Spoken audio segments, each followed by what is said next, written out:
मोरा घुघुटा उठावे दुपा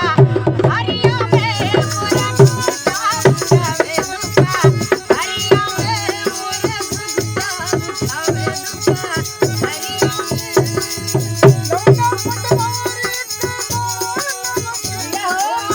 लौटा पटवारी पड़ा गए नमकी मोरा घुघुटा उठावे दुपा हरिया में मोरा घुघुटा उठावे दुपा हरिया में मोरा घुघुटा ससुर हमारे बड़े हैं रसिया क्या बात है ससुर हमारे अरे बड़ी है रसिया मुझसे बतिया बनावे दुपा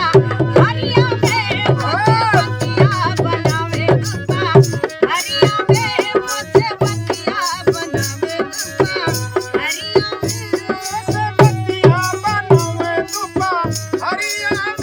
मुझसे बतिया बनावे दुपा हरिया देवरू हमारे बड़े हैं रसिया देवरू हमारे आई बड़ी है रसिया मुझसे अखियां बिनावे दुपा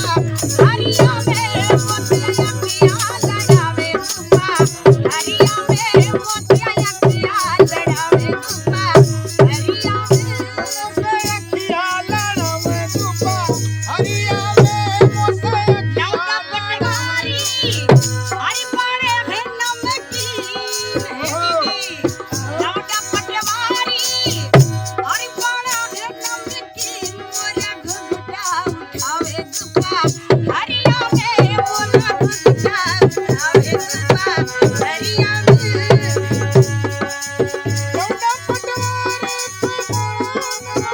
लौटा पटवारी बड़े हैं नमकीन मोरा घुघुटा उठावे दुपा